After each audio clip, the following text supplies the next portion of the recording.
ಕಬ್ಬು ರೇಟ್ ಕೇಳ್ತಿದಾರಲ್ಲ, ಇದು 3,500 ಕೇಳ್ತಿದಾರಲ್ಲ, ಅದು ರಾಂಗ್. ಅವ್ರು ಅದಕ್ಕೆ ಕೇಳಬಾರ್ದು. ಅವ್ರು ಕೇಳಬೇಕಾಗಿರೋದು 10,000 ರೂಪಾಯಿ ಪ್ರತಿ ಟನ್ಗೆ ಸರ್ಕಾರ ಕೊಡಬೇಕು.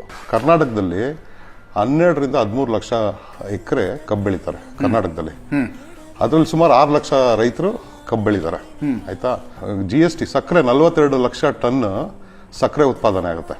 ಅದ್ರಲ್ಲಿ GST 5% ಹೋದ್ರೆ 900 ಕೋಟಿ GST ಕಲೆಕ್ಟ್ ಆಗತ್ತೆ ಕೇಂದ್ರ ಸರ್ಕಾರಕ್ಕೆ. ಇಥನಾಲ್ ಪ್ರೊಡಕ್ಷನ್ ಆಗುತ್ತೆ ಈ ಇದ್ರ ಎಕರೆಯಲ್ಲಿ 150 ಕೋಟಿ ಟ್ಯಾಕ್ಸ್ ಕಲೆಕ್ಷನ್ ಆಗುತ್ತೆ.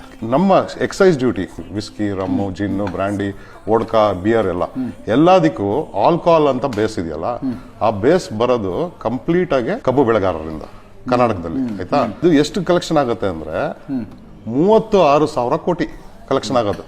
ಈಗ ಮ್ಯಾಥ್ಸ್ ತಗೊಳ್ಳಿ.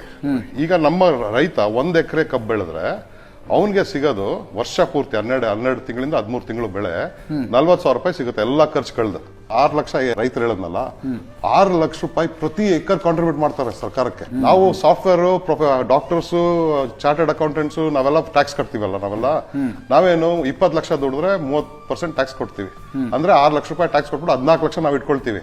ಇಲ್ಲಿ ರೈತ ದುಡಿತಾ ಇರೋದು ಆಕ್ಚುಲಿ ಹೇಳ್ಬೇಕು ಅಂದ್ರೆ ಕಾಸ್ಟ್ 6 ಲಕ್ಷ ದುಡಿತಾ ಇದೆ 1 ಎಕರೆಗೆ. ಸರ್ಕಾರ 40,000 ಸರ್ಕಾರ ತಗೋಬೇಕು, 5.5 ಲಕ್ಷ ರೈತನ ಕೊಡಬೇಕು. ಇದು ರಿವರ್ಸ್ ಆಗ್ಬಿಟ್ಟಿದೆ, ಟೋಟಲಿ ರಿವರ್ಸ್. ಸೊ ನಾವು ಪರ್ಸ್ಪೆಕ್ಟಿವ್ ಕುತ್ಕೊಂಡು ನಮ್ಮ ರೈತರು 300 ರೂಪಾಯಿ ಜಾಸ್ತಿ ಕೇಳ್ತಾ ಇದಾರೆ sir. They should ask for 10,000, not 3,500.